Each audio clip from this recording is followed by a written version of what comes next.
Meu nome é Lourival Santana, eu conversei com o Celso Loduca, no Quem Somos Nós, sobre o Brasil, o mundo, para onde esse país está indo, se existe a possibilidade de o Brasil avançar, de ter aprendido com os erros recentes e de como o mundo vê o Brasil também. Eu gostei demais dessa conversa. Sempre conversar com o Celso Loduca é um grande aprendizado, um grande prazer, e eu tenho certeza que todos os ouvintes sabem disso. Oi, pessoal, bem-vindos mais uma vez ao Quem Somos Nós, que é o Slow Talk para quem tem prazer em conhecer.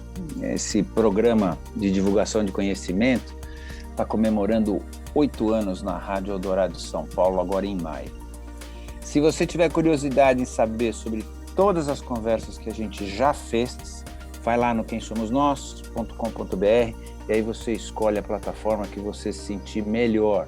No YouTube, no SoundCloud, no Spotify, no Deezer e muitos outros. Hoje nós vamos fechar a série que nós estamos chamando de O Brasil Visto de Fora.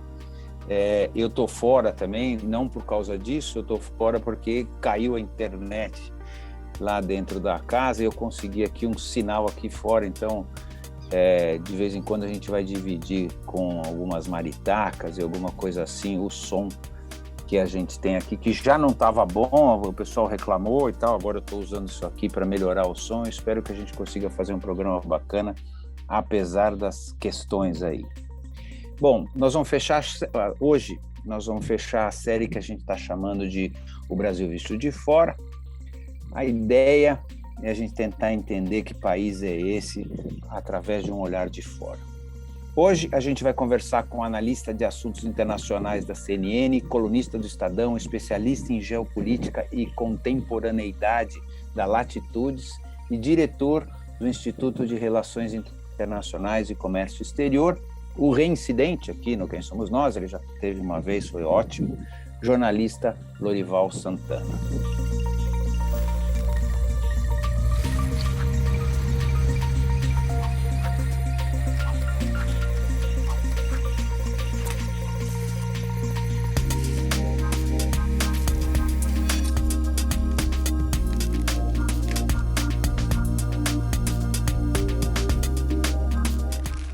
Quem é você? Eu não faço perguntas difíceis, Celso, mas eu sou o Lourival Santana, repórter de internacional e agora analista de internacional também. A última vez que a gente falou nesse programa, eu era mais repórter, agora estou mais na análise, mas sempre falando com as pessoas que eu conheci ao longo desses 30 anos, para poder tentar entender o que acontece no mundo e até no Brasil, às vezes. Eu sou isso, um repórter, uma pessoa curiosa que tenta saciar a sua curiosidade e gosta de ver as suas certezas, ou eu nem tenho muitas certezas, mas as suas impressões desmentidas pelos fatos, eu tenho prazer nisso. Por que você se interessou, né? Primeiro em ser repórter e depois por que você se interessou com a área internacional? Conta esse caminho, assim. Bom, o que eu achava é que eu tinha muita curiosidade, e isso continua sendo verdadeiro. Mas eu descobri também que, fazendo análise, fazendo meditação, eu descobri que eu tinha uma tendência a querer fugir de onde eu estava, sair de onde eu estava. Então, eu transformei isso numa profissão, essa doença, esse problema psicológico, numa profissão. E aí aconteceu algo inusitado, que foi a minha profissão me levou a viver o presente, a viver o lugar onde eu estava. E a cobertura, principalmente de guerra, me ensinou a estar no lugar, a não me deslocar para o passado, nem para o futuro e nem para outro lugar mais.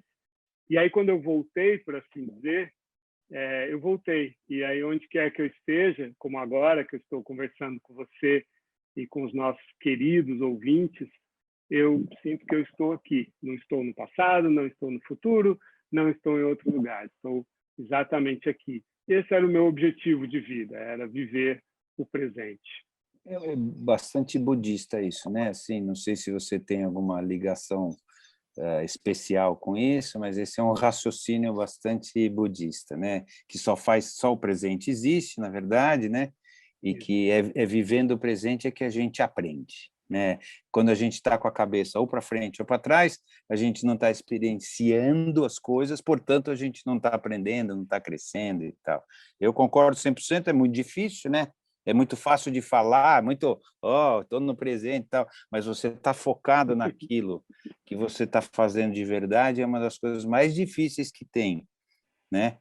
Uma das razões de eu não ter, por exemplo, pergunta pronta, eu não ter nada disso, é exatamente porque eu sou obrigado a estar focado, né? Porque normalmente você tem um programa de conversa, assim, as pessoas têm umas perguntas prontas aqui do lado, portanto, a cabeça está ali, né? E a pergunta está aqui.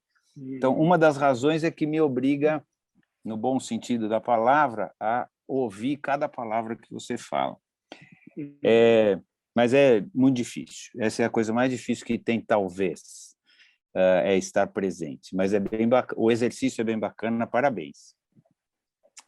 Vamos lá. A gente está aqui, você está fechando uma série, né?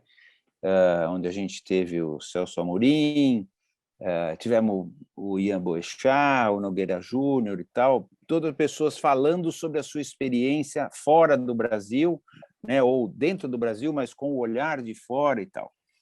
E você também tem uma experiência enorme, né, e a gente vai estar meio que arrematando, assim, porque você tem um pouco de África, um pouco de tudo, né, para falar a verdade. Então, eu queria que você me passasse, dentro da tua carreira, rapidamente, historicamente, assim, como é que era o olhar sobre o Brasil lá fora, né? Em todos os lugares, na África e tal, se tinha diferença ou não, ou como era essa diferença, ou se não era, o que você acha? A minha primeira reportagem internacional foi na Tunísia, eu fui entrevistar o líder palestino Yasser Arafat, e na CNN passava o impeachment do Collor. Essa era a notícia internacional da época. Então, o Brasil era, na época, um país que estava, início dos anos 90, né, estava se tornando um país democrático e já testando as suas instituições, né? Antes disso, que eu já tinha algumas viagens internacionais, assim,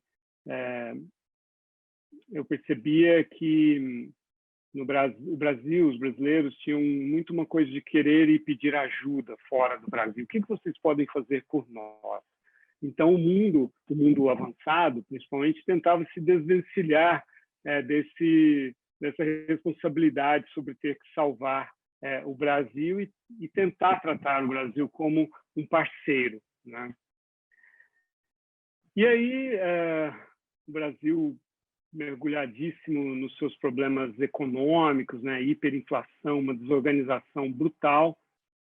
Quando eu saí do Brasil em 93, fui para Londres trabalhar na BBC e fui correspondente também do Estadão lá, eu achava até que eu nunca ia voltar, porque o Brasil estava tão desorganizado, estava inabitável o Brasil. Quando você desorganiza a economia, todo o resto vai embora, né? E aí, a eleição do Fernando Henrique e o Plano Real trouxeram um otimismo de modernização, de atualização do Brasil. Tanto que eu voltei em 95, porque eu falei, se eu não voltar para o Brasil, eu nunca mais vou entender o Brasil. Mas a minha sensação de que é preciso estar no lugar para entender aquele lugar. E o Brasil passou por um processo de organização, de institucionalização, de criação das agências reguladoras, de uma rediscussão da diferença entre o público e o privado e entre o público e o estatal.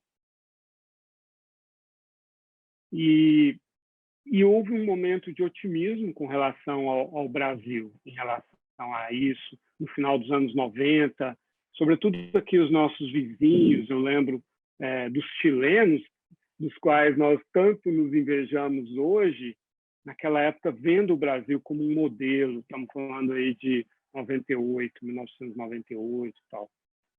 E os outros países também. A Argentina derreteu na virada de 2000 e os argentinos ficaram muito humildes, de repente, algo inédito na história da Argentina, e eles passaram também a olhar para o Brasil com uma certa deferência, como um certo modelo, assim, né?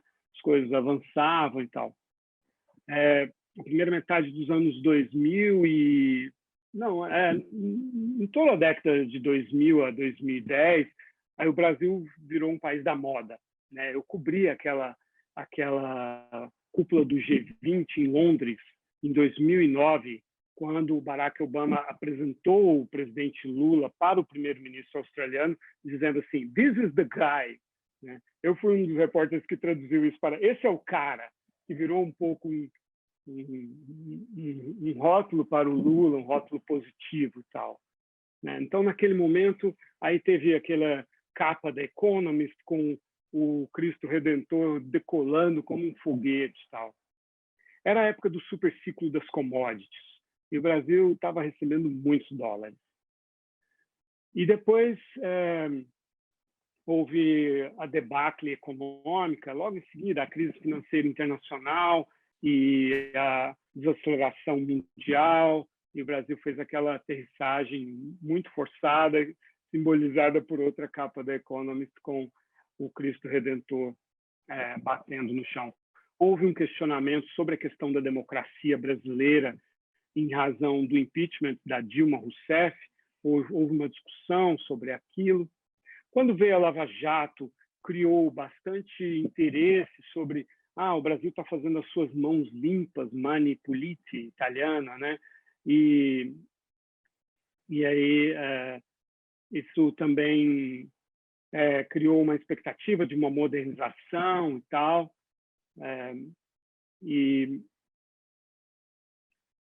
E o Brasil, então, com a eleição do Jair Bolsonaro, aí realmente houve uma preocupação muito grande com relação à Amazônia.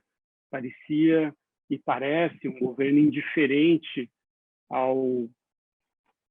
à importância da Amazônia, né, como floresta de pé. E depois, com a pandemia, parece também um governo indiferente à gravidade do vírus. E essas duas indiferenças geraram dois grandes descontroles que preocupam muito o mundo. O descontrole sobre o desmatamento da Amazônia e o descontrole sobre a pandemia que gera novas variantes. E eu vejo algo convergente nisso. Eu acho que isso cria uma imagem coerente a respeito do Brasil de hoje, do Brasil de Bolsonaro, como um país que desafia a ciência, né? Desafia a ciência, aquilo que foi provado com relação à mudança climática, que hoje, como você sabe, é um tema extremamente importante para os Estados Unidos e para a Europa, e também com relação ao dano que o fato de não usar máscaras, de não impedir as aglomerações, de não ter um sistema econômico, um programa econômico que permita às pessoas que de outra forma não podem trabalhar, possam ficar em casa e receber que a sociedade não seja capaz de dividir a sua riqueza neste momento com as pessoas que precisam não trabalhar neste momento, que a sociedade não seja capaz de processar essa questão, né? Tudo isso, então, gera uma preocupação do mundo com o rumo tomado pelo Brasil. É bonito esse finalzinho que você estava colocando, que você acha que essa nossa incapacidade, né, de ser solidário, vamos dizer assim, no final, né, a nossa, não é pessoal, né, de ninguém, assim, estou falando do país como um todo, do seu governo, etc., da gente compreender a gravidade da situação, etc., isso tem a ver com um traço de brasilidade, ou é um um azar que a gente está passando por esse momento, sabe? Assim, você acha que tem a ver com a gente, somos nós, né? Ou é um desvio? Eu acho que muito da nossa graça, né, do nosso charme, da nossa sabedoria de viver, eu não sei se sabedoria seria a palavra certa, mas da nossa inocência, né? Eu vejo a cultura brasileira como estando na infância, né? Assim, é como ser criança, né? Essa ingenuidade de que tudo vai dar certo, né? Essa adolescência, né? Essa juventude, esse otimismo não fundado, né? De que tudo dá certo e vai dar tudo. Isso joga contra nós quando o mundo ou a realidade exige de nós uma maturidade, né? uma certa um certo senso depressivo, um certo pessimismo, uma certa cautela, em outras palavras. E a palavra cautela ela tem que se aplicar tanto à questão ambiental quanto à questão. São dois aspectos da vida, da organização de um país, que exigem um pensamento, um projeto coletivo. E nós que viemos já de uma forte história de individualidade, de individualismo, estamos aí sim, e acho que então a resposta é as duas coisas, estamos também num momento de um tipo de governo que valoriza muito o individual, né, a prosperidade, a felicidade, a capacidade da proteção pessoal por meio da arma, né, desse indivíduo vencedor, darwinista, né? O Brasil vive um momento darwinista, de seleção social, seleção natural, social. E aí vem um vírus que é profundamente darwinista, que um oportunista, né, que pega os mais fracos, né? Então, você tem um darwinismo biológico, que é o vírus, versus um darwinismo social, né? E esse encontro é muito nefasto, muito cruel, né? Porque aí realmente estamos aqui na lei do mais forte, que é muito representada por essa ideia de cada um deve ter uma arma para se defender, né? Então, cada um que se vire, né? Não precisa de vacina, não precisa de máscara, deixa Deus, sei lá, resolver, né? Assim, então, nós estamos pegos nesse momento. Eu digo isso sem nenhuma... Eu sou o mais despido possível que o ser humano pode ser de paixões político-partidárias. Eu sou um velho repórter, um veterano, eu já vi tanta coisa. Eu não tenho grandes ilusões e também não tenho grandes ódios. Assim, eu falo isso como um observador, sem nenhuma paixão, embora o momento nos deixe, como seres humanos, bastante tristes, né?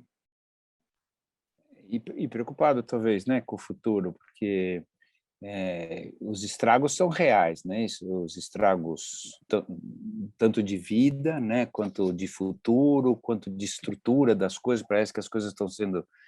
Você deve saber 100 vezes melhor que eu, mas parece a sensação de que está sendo desestruturado o governo, né? O país está sendo desestruturado, intencionalmente ou não, eu não sei, ou por incompetência e tal.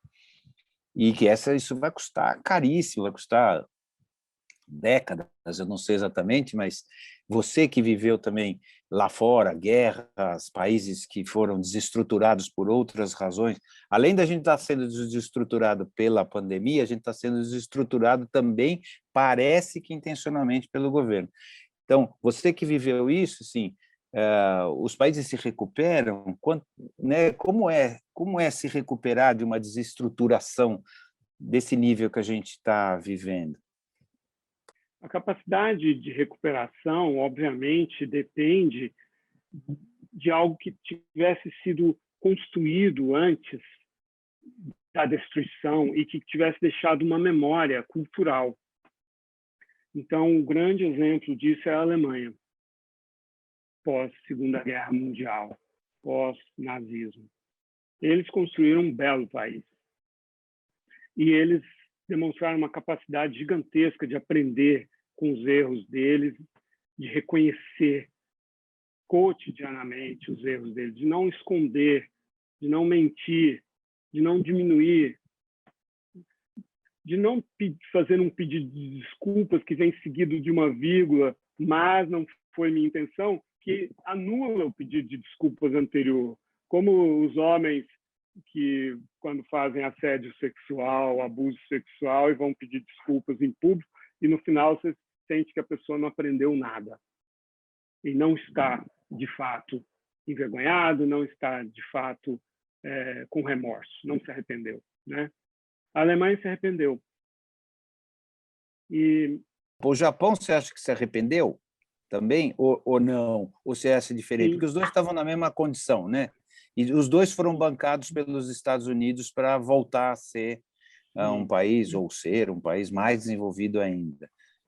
sim, sim, claro. Eu estive várias vezes no Japão, mas numa delas em Hiroshima e fui ouvir uma sobrevivente, né? E o testemunho dela, para mim que não sou brasileiro, para mim que sou brasileiro, que não sou japonês, foi incrivelmente contundente. E isso está presente no imaginário japonês de tal forma que tem dificultado para o Japão se defender das ameaças reais que existem no leste asiático, partindo, sobretudo, da China e da Coreia do Norte. Isso ficou realmente evidente por causa da incerteza quanto à adesão do presidente Trump aos compromissos de defesa mútua que os Estados Unidos têm para com o Japão e a Coreia do Sul. Eu te interrompi a hora que você estava concluindo o Brasil aqui. Como você não falou do Japão, eu fiquei curioso a respeito da sua... Não, claro. Completando esse tripé, a Itália já não tinha uma base cultural e civilizatória recente. Olha, eu sou cidadão italiano, amo a Itália, meu país de paixão, mas a Itália já teve mais dificuldade de se reorganizar, né, mesmo tendo tido a mesma ajuda dos Estados Unidos, do Plano Marshall, etc. Então, e aí eu acho que não, né? Vou fazer um paralelo com a descoberta do petróleo. Quando a Noruega encontrou o petróleo, em 1969, e ele se tornou comercialmente viável, eles votaram uma lei que criou um fundo, né, anticíclico, e que é um fundo trilionário hoje, e que recebe uma porcentagem da receita do petróleo e que é usado quando o barril do petróleo fica muito barato, mas eles não conseguem, entre aspas, não precisam usar o principal desse fundo. Com os juros baixíssimos da Europa, eles já financiam a geração de empregos, obras de infraestrutura que mantêm o país em atividade econômica durante esses momentos de crise. E qual foi a nossa atitude quando a gente encontrou o pré-sal? A gente gastou esse dinheiro antes de o petróleo ser retirado e baseado num valor de um barril de petróleo que estava muito alto, né? O pré-sal é muito caro para ser extraído. Não que ele seja inviável, mas ele depende de um barril a $70, $60 para se tornar viável. Então, é essa inocência, sabe? Assim, esse otimismo de que não, vai dar tudo certo. Esse super ciclo das commodities é para sempre, né? Assim, esquecer que o capitalismo tem ciclos e tal. Então, essa falta de realismo brasileiro continua, né? E, aliás, hoje, francamente, ele está no poder. Esse tipo de falta de compreensão do real funcionamento do mundo, francamente, tomou o Estado brasileiro, né?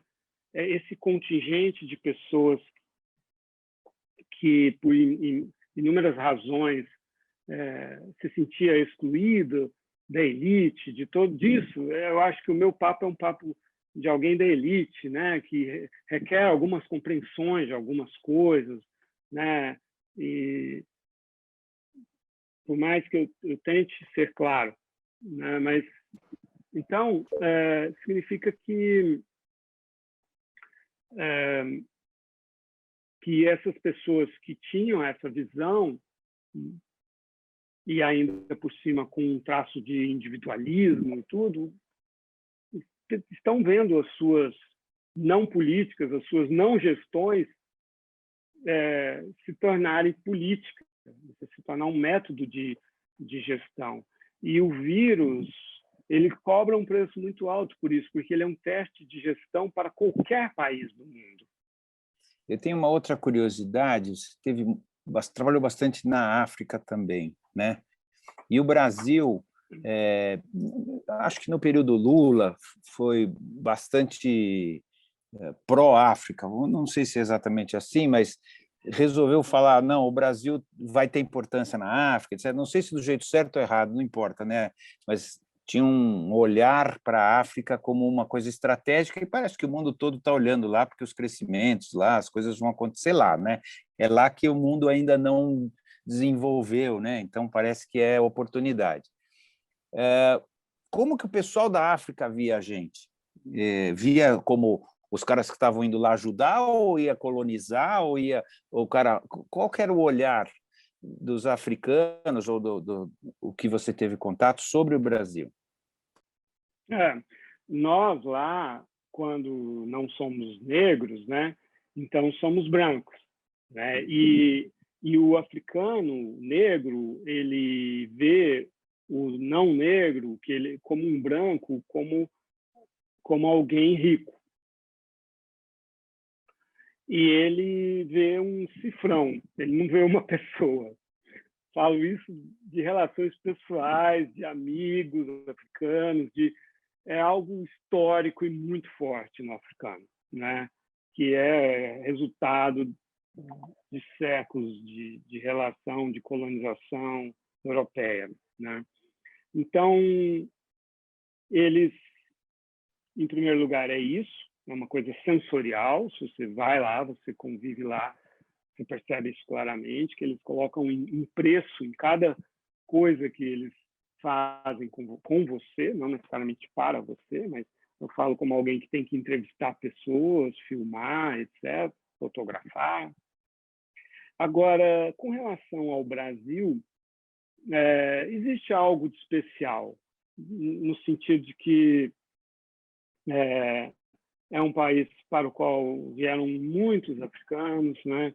E cuja cultura foi muito influenciada pela África. Então, e porque tem também os continentes são parecidos, já estiveram juntos no início do planeta e estão em latitudes parecidas. Então, eu te digo, por exemplo, que concretamente uma das coisas mais esperadas dos africanos em relação ao Brasil era uma cooperação com a Embrapa. A elite africana que entende o funcionamento do Brasil e sabe o que a gente conseguiu fazer bem feito, entendeu que isso seria uma mudança do jogo para a África se houvesse se a Embrapa se instalasse em alguns países. Sobretudo a Etiópia teve essa expectativa muito concreta, né? Eles têm lá um cereal que não tem glúten, e eles acham que esse cereal pode virar uma grande commodity mundial por essa razão. E eles gostariam que a Embrapa os ajudasse a desenvolver isso. Eu cobri a primeira viagem do então presidente Lula para Angola, Moçambique. Eu vi a criação de um Senai em Angola, de um laboratório para fabricação de retrovirais contra a AIDS em Moçambique. isso criou assim, expectativas, assim, era algo interessante. E o Brasil é um país grande, é um país importante. O Brasil não pode falar eu vou olhar para um continente, não vou olhar para outro, né? O Brasil tem que ser capaz de jogar em todos os continentes e extrair o que há de melhor em cada um deles, né? Claro que não se trata de hiperestender a capacidade orçamentária e também geopolítica do Brasil. Trata-se de estar na medida certa, né, das nossas capacidades e das nossas intenções. Né? Bom, o Brasil recentemente se alinhou sem restrições, vamos chamar assim, ao antigo governo Trump, certo? E que tinha, hoje nós estamos gravando no dia em que o chanceler Ernesto Araújo está saindo, né? E ele é um dos artífices desse alinhamento. Eu não sei se ele é o pensador ou só o executador, exatamente eu não tenho essa informação, talvez você tenha, mas ele está saindo. Então, ele chegou a ter altercações com a China, tá certo? Alinhamento não crítico, né, com as posturas do antigo governo dos Estados Unidos, e que isso, segundo as pessoas, eu quero saber a tua opinião, prejudicou bastante o Brasil, né? Ou seja, que o Brasil não estava defendendo os interesses dele, mas estava sendo auxiliar dos interesses de um outro país. Por que alguém faria isso? Ou seja, qual seria a ideia por trás de fazer isso, de se alinhar com outro país contra os seus próprios interesses, que é uma coisa meio estranha, né? E agora, não sabemos quem vai assumir, não sabemos se isso muda alguma coisa ou não, depois eu quero saber a tua opinião, obviamente. Como é que você vê que pode ser daqui para frente? Mas explica por que alguém... Porque parece tão óbvio, assim, eu não sei, eu não sou o cara mais especialista do mundo, você é, mas, assim, é óbvio que eu tenho que defender o meu interesse e não defender o interesse do outro. Por que eu vou afundar com o outro? Né? Ou por que eu vou defender se eu não tenho o poder do outro, eu não sou os Estados Unidos, por que eu vou agir como? Mas parece que não era assim. Você pode explicar para a gente isso? O Brasil tinha uma política externa profissional até a chegada do governo Lula. E aí, no governo Lula, a política externa foi utilizada como uma forma de compensar os seguidores do presidente Lula e do PT pelo fato de haver traído esses seguidores ao adotar a política econômica do governo anterior, que era considerada neoliberal. Então, como forma de dizer, nós ainda somos de esquerda, ainda somos o PT, e de manter as suas credenciais, eles fizeram também concessões excessivas à Venezuela, à Bolívia, chegando a apoiar a candidatura à reeleição do presidente Chávez na época, a fazer um acordo do gás que era prejudicial aos nossos interesses, e também um envolvimento com a Argentina dos Kirchner, também uma aventura em relação ao Irã, com o Erdogan da Turquia, coisas dessa natureza. E aí o Jair Bolsonaro também fez isso com a política externa, quer dizer, como se a política externa não fosse algo tão importante, tão cheio de consequências. Então, para atender e agradar os anseios conservadores, às vezes até racistas, às vezes ultraconservadores no campo da moral, né?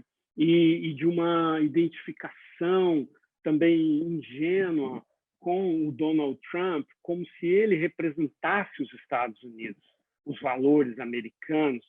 Isso vem de uma base de uma ética protestante do individualismo e da ética do trabalho, que acabou virando uma caricatura aqui no Brasil, através de uma teologia da prosperidade, que, estranhamente, acabou sendo adotada por círculos conservadores também da Igreja Católica. E tudo isso veio personificado na figura do Donald Trump, e aí a relação com Israel, e aí a hostilidade com a China, né? E algo muito ingênuo, porque ao longo de 2019, o presidente Trump passou o ano inteiro bajulando o Xi Jinping para conseguir um acordo comercial que ele conseguiu em janeiro. E entre janeiro e março, ele elogiou a condução do Xi Jinping, a resposta à pandemia, 17 vezes em público, até quando ele percebeu que a pandemia ia ser uma grande ameaça para a reeleição dele e elegeu a China como a culpada pelo flagelo, né? Não que o vírus não tenha surgido na China, é claro que ele surgiu, e não que não tenha havido falta de transparência na China ao lidar com ele. Houve. E em algumas coisas o Trump tinha razão, a OMS falhou também, mas daí a responsabilizar os seus erros na resposta, né, do seu país à pandemia, responsabilizar a China, não é também correto, né? Mas, então é isso, Celso. Acho que a política externa, nos últimos 20 anos, no Brasil, ficou muito subordinada a interesses eleitorais imediatos.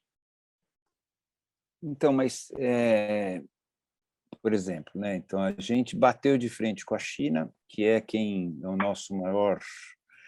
Isso eu não tinha visto antes, de verdade. Pode ser que a gente tenha cometido outros erros, mas esses que até eu, que não sou tão inteligente assim, consigo perceber que não é muito inteligente você bater de frente com o teu principal parceiro comercial, né? Não, assim, é uma coisa assim um pouco. O que significa isso? Onde estava a esperteza que eu não consigo entender? Porque deve ter um raciocínio por trás. Falar, eu vou fazer isso porque vai ser bom, porque onde que estava isso que eu tenho dificuldade de compreender? Bom, eles acham que, como o partido que governa a China se chama Partido Comunista, então que a China seria um país representante da esquerda, por exemplo, quando a China é hoje o símbolo do capitalismo mais selvagem que existe, né? A China, os filhos têm que sustentar os pais, não só porque isso é cultural, mas porque não tem um plano de saúde, não tem uma previdência, é tudo muito precário. É outro país ao qual eu já fui muitas vezes, tenho grande admiração pelo que eles estão construindo, mas não tem nada o comunismo lá é apenas um regime de partido único, uma ditadura de partido único, não tem relação com um sistema coletivista, etc., né? Cada chinês está na chuva tentando sobreviver, né? E aí o fato de não ser caucasiano, né? Assim, acho que existe, eu até escrevi sobre isso na minha última coluna no Estadão. Por que o Vladimir Putin, como um líder autoritário, é atraente para essas pessoas e o Xi Jinping não, né? Em parte porque a China é vista como a responsável pelos problemas da globalização, da desindustrialização, da perda de empregos, etc. Em parte porque foi lá que surgiu o coronavírus, e isso realmente representa um grande desprestígio para a China, mas em parte também porque o Xi Jinping não é caucasiano, certo? Ele não existe isso, ninguém vai dizer publicamente às pessoas que estão nessa posição, porque isso é racismo, né? E pode levar à prisão. Então, você não vai ver alguém ou você até vai, mas essa pessoa irá presa, se dizendo supremacista. É feio, não é socialmente aceito e é ilegal. Mas é disso que se trata. Mas pode ajeitar o coisa assim, fazendo assim, não é isso? Exato. Quer dizer, muitas pessoas, elas nesse campo, elas são bastante sorrateiras, né? O próprio Vladimir Putin é o mestre disso, né? Também ele passou a vida inteira no serviço secreto russo, que é algo mais sorrateiro do que um agente secreto, né? Então, ele envia tropas sem emblema, sem bandeira, sem insígnias militares, né? E quando esses caras são presos, são aprisionados na Ucrânia ou na Síria, fala assim, eles estavam lá de férias, eram férias, eles foram como voluntários ou são mercenários, não sei o quê. Então, você não vai ver essa corrente assumindo todas as suas posições abertamente, né? Mas é preciso ler, às vezes, entre as linhas, né? Assim, e estar atento e ser muito inteligente para interpretar e lidar com essa questão, porque a grande estratégia desses extremos eles são agressivos passivos. A grande estratégia é causar no adversário uma reação violenta. E eu lidei a vida inteira com isso, Celso. Qual é a causa da violência? Muitas vezes você pega uma nação ou um grupo de pessoas que dá início a uma guerra. E a gente precisa olhar para isso com profundidade, para muitas vezes não responsabilizar totalmente esse país ou esse grupo. Às vezes ele estava numa posição tão subalterna, tão assimétrica e desfavorável, que a violência explícita foi o único caminho, como pode acontecer na violência urbana no Brasil ou no terrorismo. E aqui, em nenhum momento, eu estou moralmente justificando a violência, eu sou totalmente anti-violência, sou um cara super pacífico, mas é preciso ter capacidade de compreender e de entender como as pessoas se sentem, como elas começam as coisas, né? É interessante isso que você estava falando. Desculpa, às vezes tem umas maritacas aqui que elas atrapalham o som, mas tudo bem. É interessante você estar falando que às vezes a gente é levado, a gente ou um país e tal, a ser violento como uma reação, e que isso que faz parte de uma estratégia provocar essa reação, é isso, né? Provocar uma reação violenta para daí justificar o autoritarismo e etc, etc, etc. Como que a gente sai dessa armadilha? Porque esse tipo de pensamento ele se alimenta de um certo ressentimento, até justificado das pessoas, de falar, pô, minha vida não tem melhorado, né? Tem a sacanagem de falar que isso é dos imigrantes que estão roubando emprego. Aqui no Brasil é que o povo está roubando emprego da classe média, né? Assim, ou esse pessoal, eu lembro quando teve, o pessoal falava que o aeroporto parecia rodoviária, com um preconceito absurdo, né? Tá certo? Em cima disso, que é mais ou menos em cima desse ressentimento, né? Em cima dessa coisa que a minha vida não melhora, mas talvez a do outro esteja melhorando, as coisas não estão acontecendo, saber manipular isso, né? Saber usar a ideia de que existia uma insensibilidade mesmo das elites a respeito das pessoas, né? Essa aumentou a diferença entre ricos e pobres no mundo inteiro, ou seja, tem uma parte que é real. Agora, a maneira que isso está sendo usado está sendo uma loucura. E como que a gente, se você tiver a fórmula, obviamente eu sei que você vai ficar coaquilionário se você souber a fórmula, mas assim, é uma coisa assim, como se enfrenta uma coisa que parte de sentimentos reais, né? A solução é uma solução falsa, é uma solução mentirosa até, só que ela parte dessa angústia que as pessoas estão sentindo, que ela é real, né? Sim.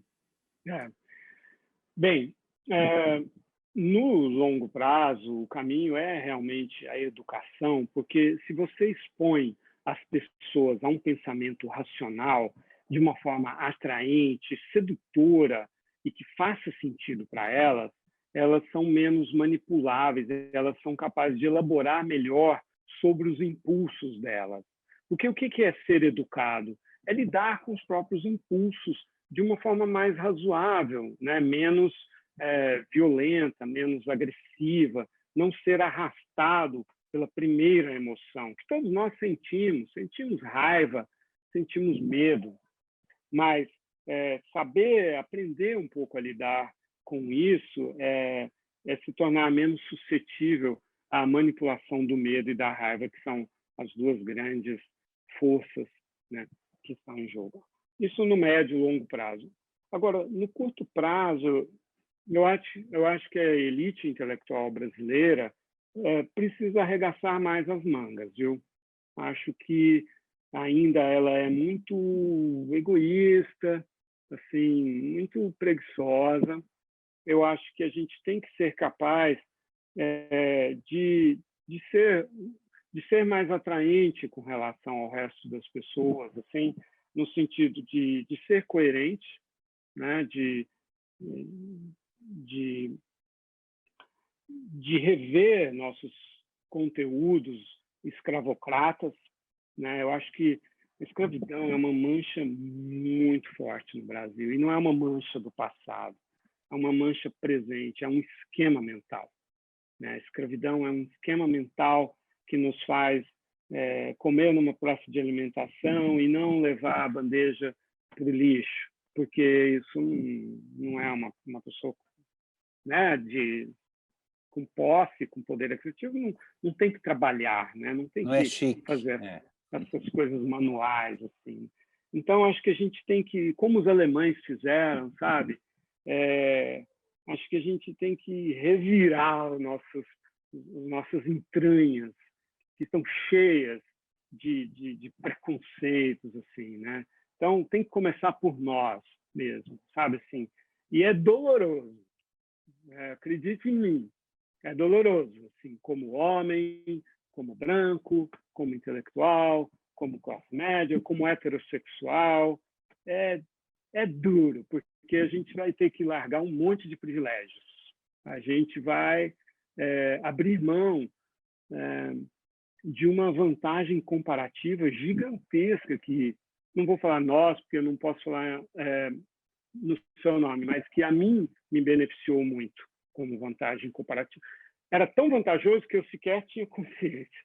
Então, em primeiro lugar, vamos olhar para nós mesmos, quer dizer, sairmos de uma posição de superioridade moral, né, e sermos autocríticos, né? Eu acho que eu já fiz isso, já salvou minha vida muitas vezes, estando diante de pessoas violentas, fossem terroristas ou na guerra, ditadores, militares, eu fui preso, entendeu? Assim, e com modéstia, com humildade, com empatia, com compaixão e rindo de mim mesmo, não me sentindo superior, e nem inferior, mas não me sentindo superior, eu desarmei muita gente. É só por isso que eu estou aqui conversando com você agora.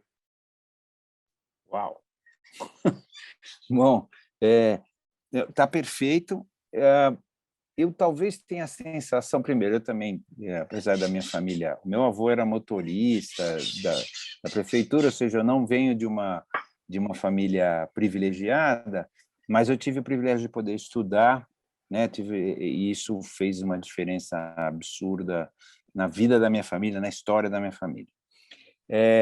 Mas eu tenho uma sensação, olhando daqui, que nós, brasileiros, temos dificuldade de olhar para trás. Por exemplo, nós não resolvemos a questão da ditadura direito, né? Nós não resolvemos a questão da escravidão direito. A gente não, parece que existe uma dificuldade de enfrentamento, de olhar cara a cara com as coisas e tentar resolver.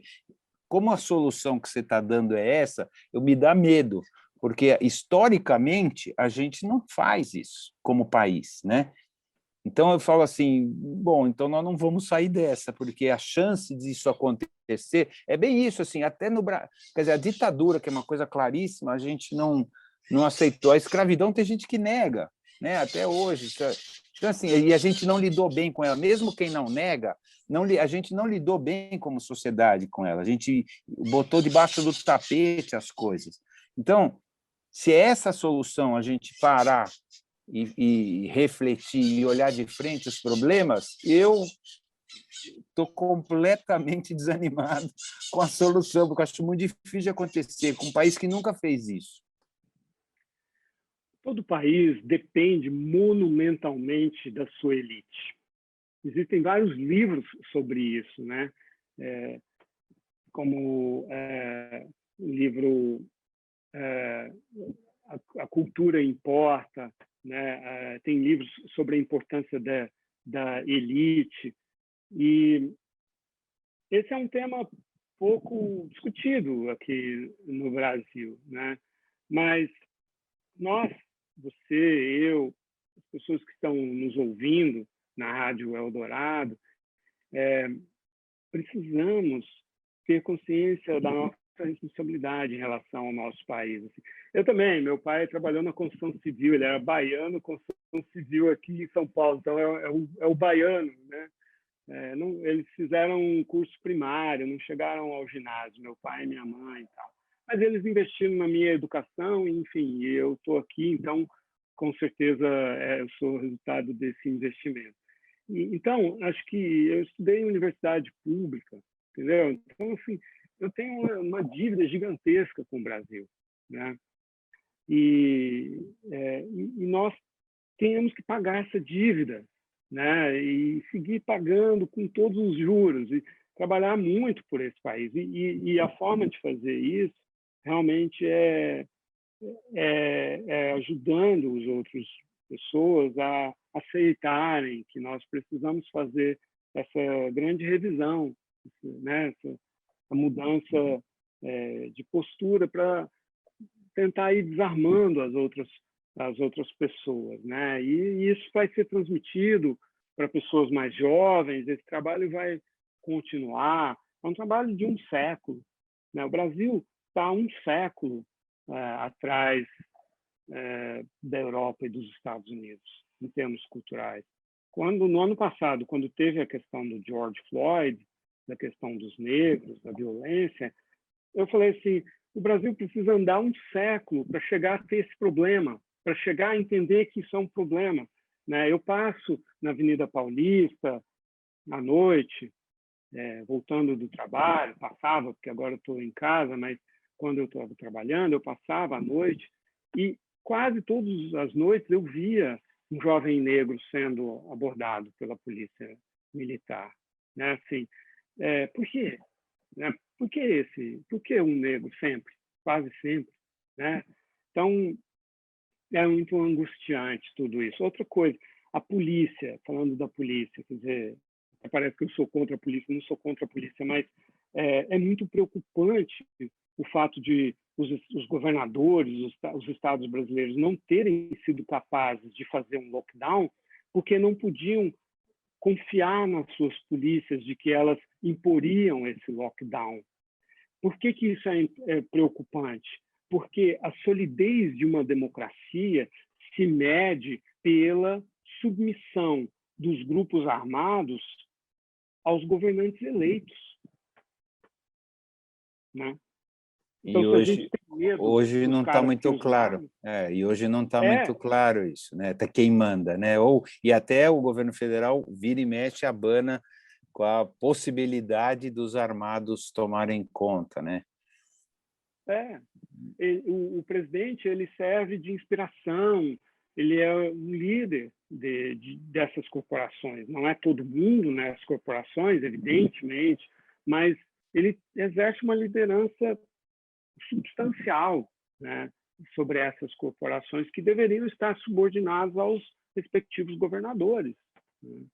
Eu queria, então, voltar de novo na saída do Ernesto Araújo e qual que é a tua expectativa daqui para frente da política externa. A gente não sabe quem vai ser o escolhido e tal, né? Nós estamos exatamente no dia e na hora quase de que isso se consolidou, então tudo é especulação, mas com a tua experiência, o que você acha que vai ser do país? Porque já que a gente está falando do país visto de fora, o chanceler é quem representa isso, né? Então, como é que você acha que vai ser esse país daqui para frente? Se muda alguma coisa, não muda, se piora, melhora ou...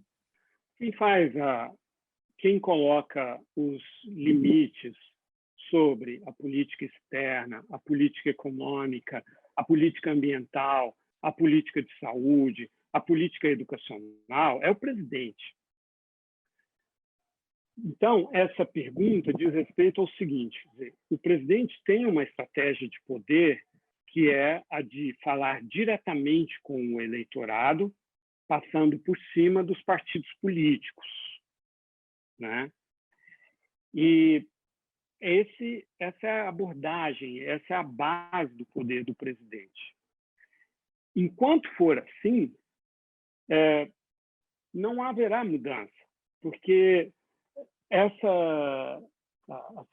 forma como ele tem de conquistar e manter a coesão dessa base eleitoral é com esses discursos que são segmentados e que atendem a preconceitos, a desejos, a ressentimentos. E se ele mudar de estratégia de poder, se ele passar a se ver como um presidente de todo o país, do Brasil, claro que não quer dizer que ele vai necessariamente mudar as opiniões dele, mas se ele der um passo atrás, se colocar como um presidente que depois de ter sido eleito se tornou então o presidente de todo o país e mais preocupado com os interesses nacionais, e não é que ele não vá se preocupar com a sua reeleição, é humano ele querer se reeleger, mas que ele se credencie para se reeleger por meio de resultados de gestão econômica, ambiental, de saúde, educacional, e não por meio só de ficar tracionando ideias e conflitos e polarização, né? Se essa mudança acontecer dentro do presidente, eu diria até que poderia ter continuado Ernesto Araújo, poderia ter continuado o Pazuello, pode continuar o Ricardo Salles no meio ambiente. Não me force a dizer quem é o ministro da Educação, porque ele é tão irrelevante que eu não lembro o nome dele agora. Não é relevante. Mas, enfim, você entende? Quer dizer, é um problema político interno e o mundo sabe disso, né? O mundo grande, assim, vamos chamar então os jornais, as televisões que expressam, né, a consciência coletiva do mundo desenvolvido, que é quem se preocupa com essas questões, porque o outro mundo está preocupado com a própria sobrevivência, encara o Brasil, a política externa, a questão da Amazônia, a questão da vacina, a questão da pandemia, a questão da China, tudo isso, como sendo o Jair Bolsonaro. Ninguém sabe quem é Ernesto Araújo. Isso é coisa de diplomata, saber quem é Ernesto Araújo, né? Então, não importa, Celso, quem é o ministro. Bom, isso não é boa notícia. É porque a gente pareceu que, ultimamente, assim, nessas últimas 2 semanas, com o aviso de sinal amarelo, vamos dizer assim, do Lira, com a troca do Pazuello, agora, hoje, com a saída do Ernesto Araújo, tal, que alguma coisa poderia acontecer com a carta lá dos economistas, que no final das contas é uma carta do pessoal das finanças, vamos dizer assim, né? Que é quem manda no final no país, que estava tendo uma pressão falando, olha, chega, para de brincar de capitão Bolsonaro e passa a ser presidente do Brasil, senão você não fica. Pelo menos foi assim que eu estava lendo, você obviamente sabe 10 vezes melhor que eu, mas eu falei assim, parece que houve um recado e que ele estaria se movimentando em função desse recado. Qual que é a tua opinião? Tudo isso está certo. Há um recado e ele está se movimentando em função desse recado. Agora, esse movimento, qual é a profundidade dele? Né? Assim, é uma nova, realmente, visão de governo, de êxito, de chances de reeleição, né? Ou é algo mais cosmético? Veja, tanto o ex-presidente Trump quanto o presidente Bolsonaro, quando são pressionados e sentem, por exemplo, que futuramente poderão sofrer processos judiciais depois que não tiverem mais a imunidade, que poderão custar caro para eles financeiramente, pessoalmente, na família, etc., moralmente e tal, eles gravam um vídeo bacana. Eles sabem fazer isso, né? Eles sabem o que eles têm que dizer. E aí eles ficam com esse vídeo guardado.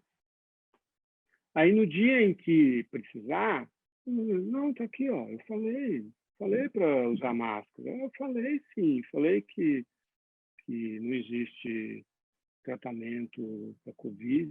Tá aqui, olha o vídeo aqui, meritíssimo, né?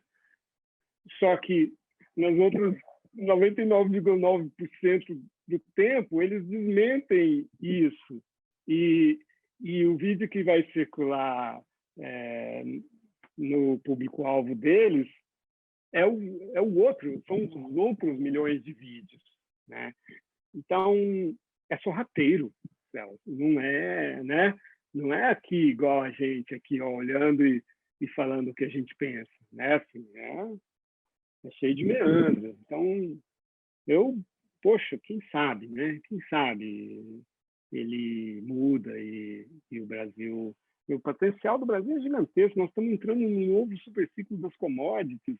A gente poderia arrebentar nos próximos anos, né? Mas tem que fazer reformas, né? Tem que mexer em quase tudo. Está quase tudo errado, né?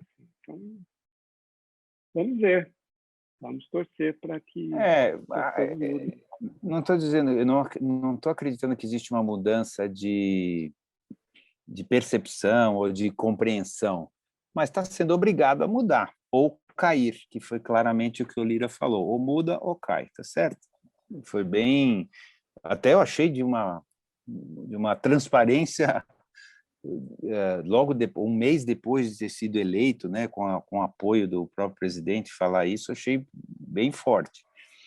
Então, talvez o presidente entenda que muda as atitudes, não necessariamente o pensamento, senão ele cai. Foi assim que eu entendi, e acho assim que parece que ele está entendendo também. Eu acho que seria, eu penso em termos um pouco históricos e um pouco institucionais, eu acho que 3 impeachments em 20 anos realmente é algo para um presidencialismo muito forte. Mas, nos Estados Unidos, houve 4 processos, aliás, 3, né? O Bill Clinton, nesse período, não, são 30 anos no caso do... são 20 e poucos anos no caso dos Estados Unidos, né? Houve aberturas de processos de impeachment 3 vezes, né? Então, são novos tempos e tal. Eu acho que haveria uma reação da base dele bastante truculenta, né? Assim, mas, sim, vamos ver. Eu acho que não dá para saber. Eu não sei se o presidente Bolsonaro tem a capacidade intelectual de agir desse outro modo e de ver chances de se reeleger desse outro jeito. Porque se ele se parecer com os outros, eu acho que as outras falhas dele, que são imensas, né, de gestão, tornam a relação custo-benefício da reeleição dele para o eleitor dele, ficou igual aos outros, aí vai surgir um outro Jair Bolsonaro para preencher, porque agora esse espaço existe, né? Assim, agora sabe-se que existe esse eleitorado, existe essa demanda emocional e intelectual por um líder que faz isso. Então, não sei, eu estou aqui só jogando as ideias, não estou articulando uma análise, não.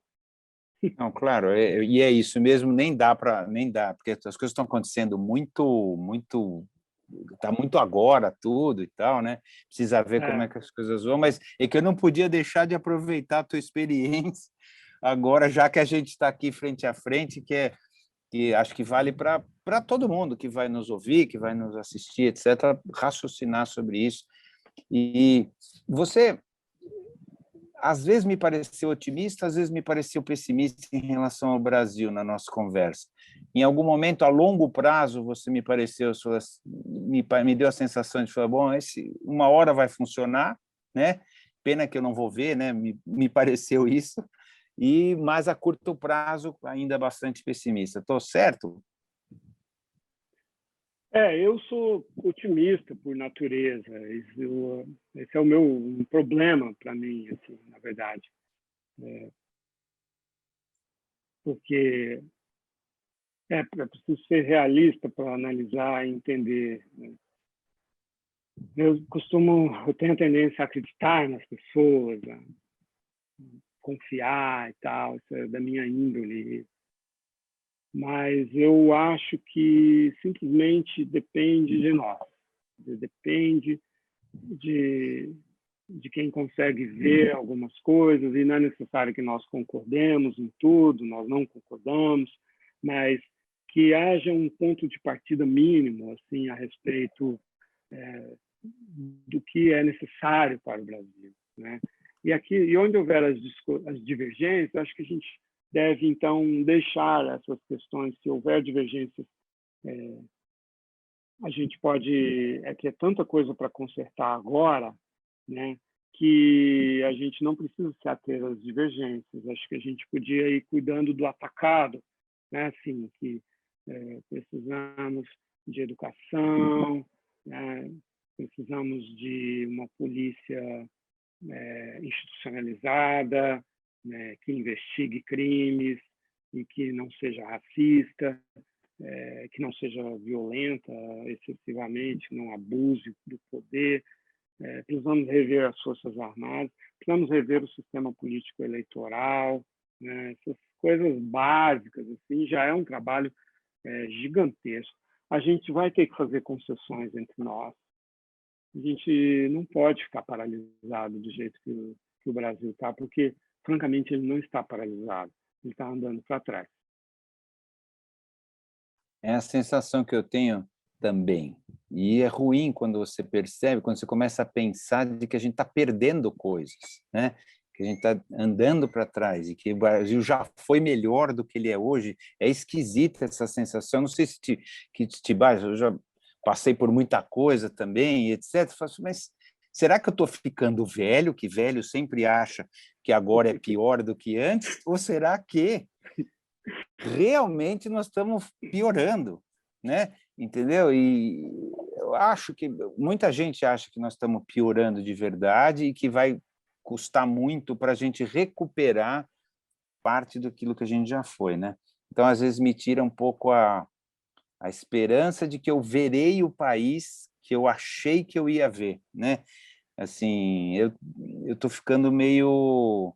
Eu já tenho falado isso, acho que talvez estou ficando meio deprimido com as pessoas falando que eu falo isso toda hora, mas eu realmente, assim, eu achei agora, depois da ditadura, depois da democracia, eu lutei por isso, eu achei que agora a gente estaria vivendo um outro país, e estamos vivendo um outro país, só que ruim.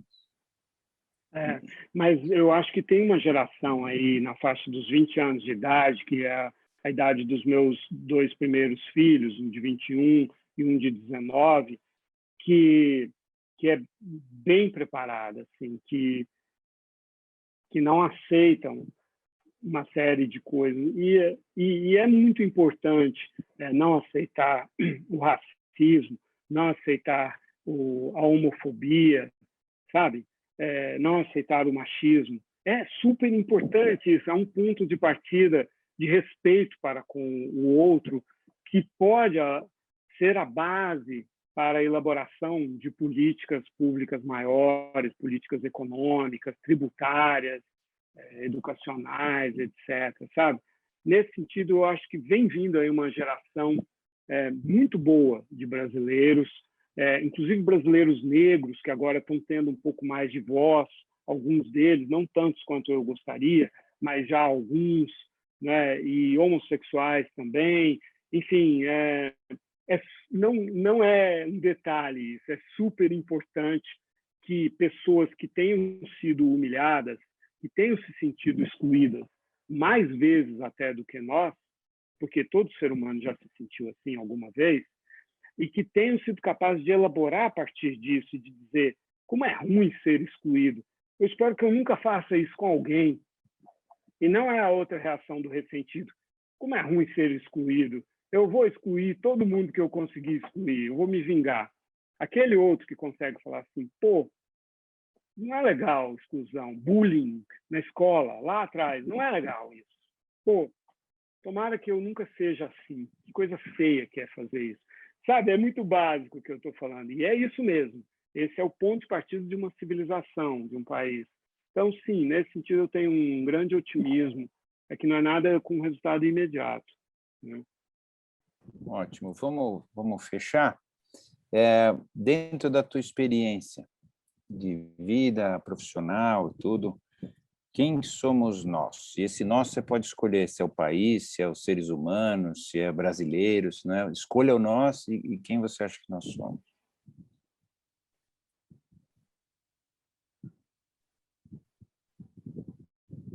Nós, seres humanos, somos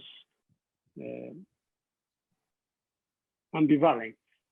Somos uma mescla de conseguir responder de uma forma elaborada e, a partir de um sofrimento, criar uma resposta superior que faz com que a humanidade avance, mas também somos animais que reagem, em vez de responder, reagem de forma imediata, de forma agressiva, com a vingança, com a violência, com o ódio.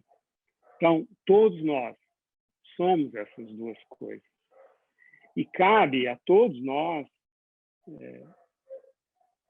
trabalharmos dentro de nós mesmos e com as outras pessoas o incentivo, o investimento nesse primeiro lado nosso, de conseguir perdoar, de conseguir elaborar, de conseguir responder, em vez de simplesmente reagir. Maravilha. Muito obrigado, Lorival. Muito obrigado.